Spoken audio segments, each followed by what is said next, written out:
if you want a classic style bike to do this on. Himalayan's better, of course. I've got to say that, or the Brian will get jealous.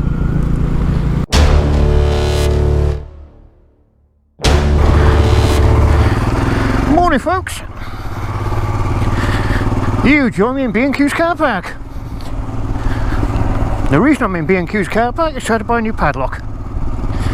One of my padlocks on my gates has just given up with old age. Had to get a replacement. However, that's not the purpose of today's video. As you will have guessed from the title, today's video is to do a review on the Royal Enfield 350 Classic. Been waiting for this for a while. Unfortunately, we had to wait for the demonstrator to come into the shop and then obviously be PDI'd and ready to rock and roll. And now it's ready. So we're going to go down to M&P's in Cardiff once again. Thank you so much, M&P's and Richard. We're just as a salesman. And we're going to take out the 350 Classic for a test ride and film a review. I'm only using the one camera because I had so many issues with two cameras, editing software, blah de blah de blah. I'm sticking to what works and hopefully try and improve the quality of video rather than quantity. Right, for the sake of full disclosure, I do not get paid or sponsored or anything to do these reviews. They're entirely my choice. Richard the salesman asked me would I like to review a couple of bikes for the shop. I said yes, of course I will, because it's content for my channel and obviously it's free advertising for the shop. We both benefit. I will state that Mrs. Grumps does work for the M&P company, just so it's all fully disclosed out there. I'm not trying to hide anything. Any comments or views I make concerning the bikes which I review are entirely mine and my opinion.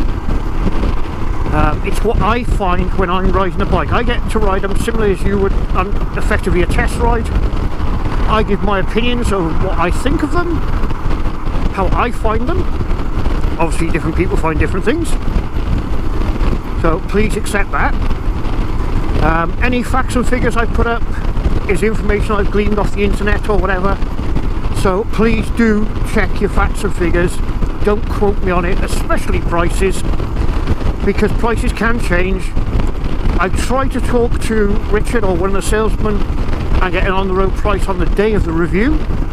That doesn't necessarily mean that the day you go down to get it, the price hasn't changed. It may have gone down, it may have gone up. So as I say, please do check your facts and figures before you go to the shop. If you're not sure, and I would highly recommend this anyway, test ride the bike for yourself. Here we go, the Royal Enfield 350 Classic. Finally get to take it out. What a lovely looking machine it is.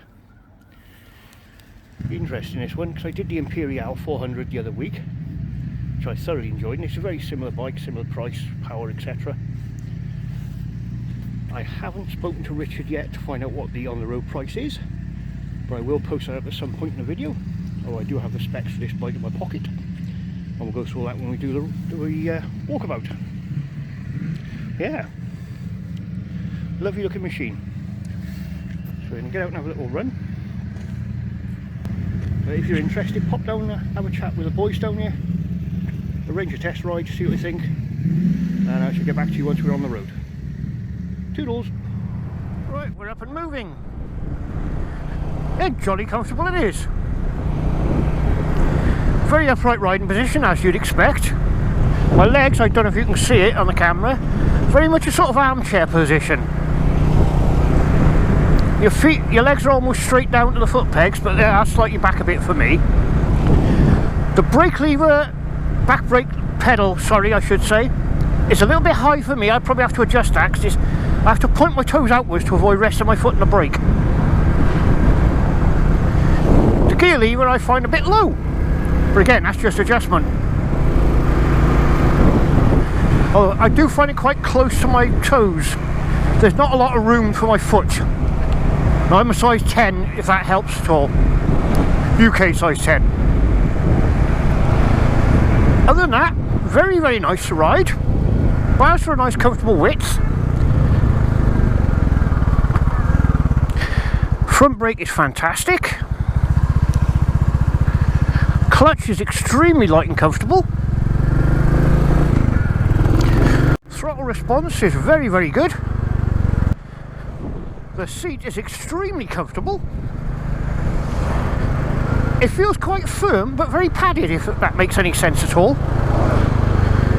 You know, you don't feel as though you're wallowing around in a sponge. You're definitely on a good seat, but it's a comfortable good. Suspension's very good, soaks up the bumps beautifully well. Handling feels great considering we are on slightly damp roads, brand new tyres, etc. So obviously you can't push it. Yeah, it's very, very enjoyable bike, this. Getting a lot of admiring looks off people. She's a nice colour, mind. Especially the chrome accents.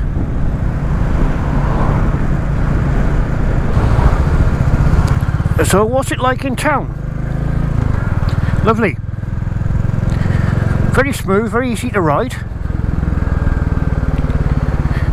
Well balanced. Yeah, you don't know, almost crawling pace. Feet up, easy, very easy to balance. Absolutely no issues around town whatsoever. Town manners are lovely. Right, let's have a look at it in up close and personal, as it were, and I'll give you some facts and figures. Back in a jiff. Here we are, folks, on my favourite spot for a walk around, Cosmeston Lakes. Royal Enfield 350 Classic. A lovely little bike. Right, let's give you some facts and figures. Now, this is what I've gleaned from the internet, so please double check for yourself. It's a 349cc single overhead cam engine. It's oil and air cooled. Well, I don't see an oil cooler anywhere. Unlike my Himalayan, which does have one, I don't see one on this bike. But never mind. It says oil cooled. Right, performance wise, you've got 20.2 horsepower, or brake horsepower, at 6,100 RPM. And you've got 19 foot-pounds of torque at 4,000 RPM. So, lovely little torquey motor. Great for just bumbling around, as I say. Your seat height is 805mm or 31.7 inches, which is quite tall. It does feel quite tall when you're sat on it. I've only got a 30-inch inside leg because the seat is quite wide. So try it for size before you go any further. Weight-wise, you're talking 195 kilos. Now, I'm assuming that's wet weight. I don't know because it only gave me the one weight on the internet. So those are the basics of what you've got with a 5-speed gearbox, by the way. I will find out the on-the-road price from M&P's in Cardiff, and I will put that on the screen. But the bike itself, what do you get for your money? Well, you get a lovely classic looking machine. Like I say, foot pegs are quite far forward, but they're not uncomfortable. I found the brake pedal a little bit high for me, so that would need adjusting. And obviously on this side, gear lever. I found that a little close for my toes, but with an adjustment it might be a lot better. Nice chrome side stand and a centre stand, which is great for maintenance, and it's quite easy to put on the main stand as well. So there's no issues there. There's a nice little grab handle there. I'm presuming this is to protect anything going into the back wheel. Being Indian built, I assume it's the Indian market where ladies would sit on the back in a skirt, so stop the skirt when they're into the spokes. Comfy rear seat, I presume. Haven't tried it, obviously. Nice little grab rail. The lights appear to be ordinary lights, no LEDs as far as I can see. Again, double check, please. You do get these nice little daytime running lights, side lights, which come on automatically. Very pretty. Suspension, right way up forks with no adjustment. Rear suspension, just your normal twin shocks with preload at the bottom. Now, as you can see, you've got a disc rear, single pot caliper, disc front, twin pot caliper, and they work really well. It's got ABS, so there's no worries with that. Obviously, there's no traction control, no rider modes, nothing fancy like that. It is pretty basic, but it is a really nice bike to ride. I got to be fair, it's very comfortable. Wheels wise, you've got a 19-inch front and 18-inch rear. Yeah, 18-inch rear, 19-inch front, so worldwide, tyres-wise, you shouldn't have too much of an issue. Tyres on this vehicle are the Seats, the CEAT tyres. Feel great. I mean, the roads are a bit damp, but I've had no issues with them yet. Really nice, comfy bike, very comfortable, very easy to ride, very forgiving, which is always good. So, dashboard wise, what have we got? Mirrors, I'm not a fan of the mirrors. I find them difficult to adjust, to be honest, and they do vibrate quite a bit, but that could just be I'm in the wrong gear or something, maybe? I don't know. They do vibrate a bit for me. As I said earlier, you've got your indicators here, horn, headlights, pass light, high beam, dip beam. There's an information button there which alters the dashboard, the little LCD dash bit. You've got a very clear speedometer. Let's get the key in, there you go, with the statutory idiot lights. And you've got an LCD screen which gives you your trip meters, your odometer, your time, a fuel gauge, which is great, but no rev counter at all. Not that you really need one on this, but there isn't one. On the other side, I've got a throttle, hazard lights, kill switch, and start button. Obviously, front brake reservoir. That's basically it. There's a lock under the panel here, which I haven't even looked in, so it appears we've got some sort of toolkit set up in there. Little cubby hole, won't get a lock in there. Looking at it, you can remove the rear seat, which I think would look lovely, but you'd mean unbolting quite a few items to get it off. Up to you. I'd rather like it with a single seat on, I gotta be honest. Another cubby hole this side. Oh, there you are. That's where your battery, your toolkit, fuses, etc. That's nice and easy. Easy for maintenance.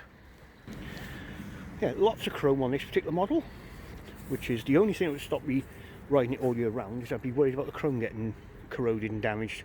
And I'm really not one for polishing. Cleaning, giving it a coat of turtle wax, yes. Polishing chrome, definitely not. Not my cup of tea. Classic styling. Very similar to the Benelli 400 Imperial, which I did a couple of weeks ago. Check that out on my channel.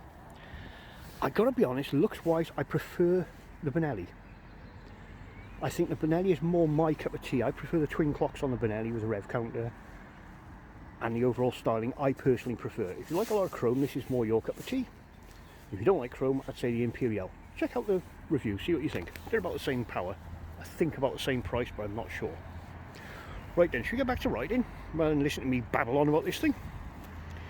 Okay, let me get geared up, we'll get back on the road and we'll give you a few more pointers on this thing. Doodles! Just before we get going, I thought you might like to have a listen to this.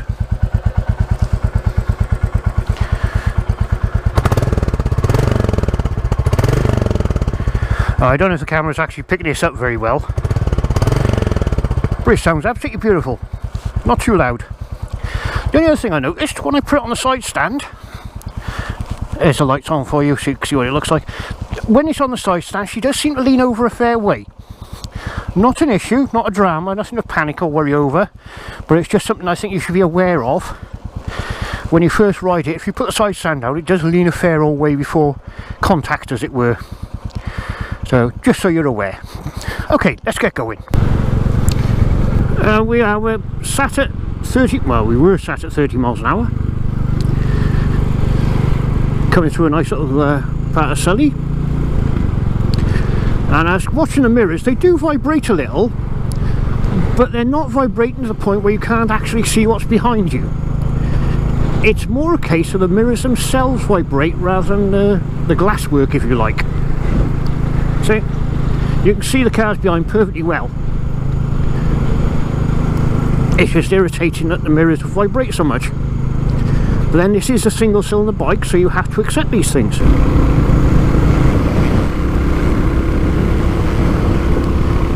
50 miles an hour uphill into 5th gear. Yep, that's all it's got, 5th gear. Just checking. Cruising very nicely and comfortably at 50. I'm pretty certain this is the same engine as the 350 Meteor. Whether it's tuned different, I don't know, but same motor. So I would say yes, it'll do 60 miles an hour, 70 at a push. It's probably most comfortable at 50 to 60 miles an hour. So try to avoid dual carriageways and motorways if you can. But you can do A roads. Sometimes it's necessary to do the A roads in order to get to the nicer, more fun roads, as it were. Yeah, I don't think you'd have any issues on any roads really on this thing. I would just, by choice, avoid dual carriageways and motorways if you can.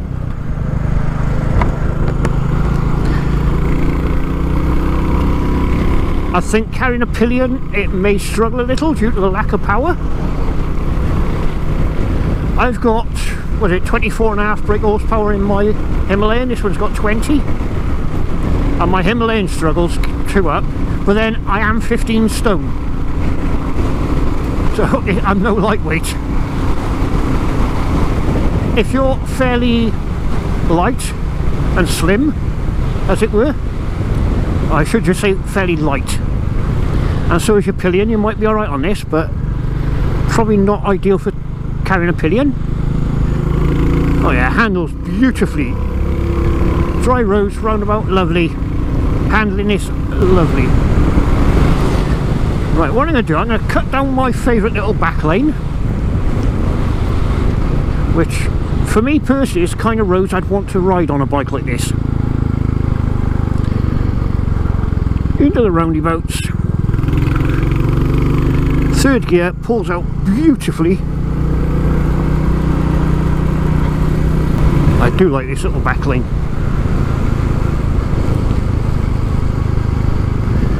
And I have to be honest, I reckon this is what these kind of bikes are built for. Think about this. It's a Sunday morning, it's warm weather, sun shining, you got nothing much else to do, a couple of hours to spare. Go for a nice bimble around these lanes. Maybe you and your mates. Take your missus something, I don't know. Just take a nice gentle bimble around lanes like this and go find yourself a nice cafe, your favourite cafe or something, where you can have a chat with your buddies and put the world to rights. Grab yourself a breakfast and take a nice gentle run home. A few hours out in the sunshine enjoying yourself. There you are. 50 miles an hour and she is sublime down here. This is what these things are made for, I reckon. No issues at all with the handling. The brakes are lovely. Very, very positive. Great feel to them. Oh, this is awesome. This is absolutely awesome. If you want a classic style bike to do this on, Himalayan's better, of course. I've got to say that, or the Brian will get jealous.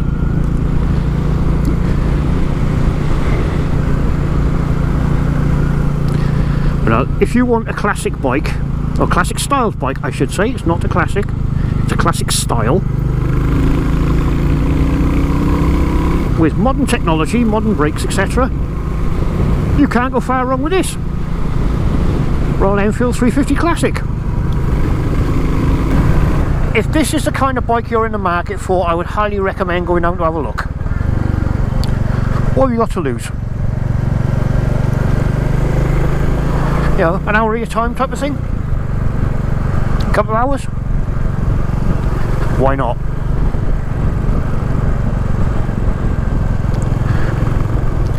Yeah, as always, if you like my video, please click the like button. If you're a current subscriber, I'll get the words out eventually, thank you so much for coming back, as always. If you're new to the channel, please consider subscribing. Just click subscribe, and you see a little bell icon next to subscribe. Click that, and all, and then you'll be notified whenever I put up a video, which is a bit as and when, but they do go up. If you have any comments on my videos, please leave them in the comment section below. I try to respond to all comments at some point. Not guaranteeing I'll answer you, but I'll try to respond, even if it's just to like your comment or something, to say that I've read it.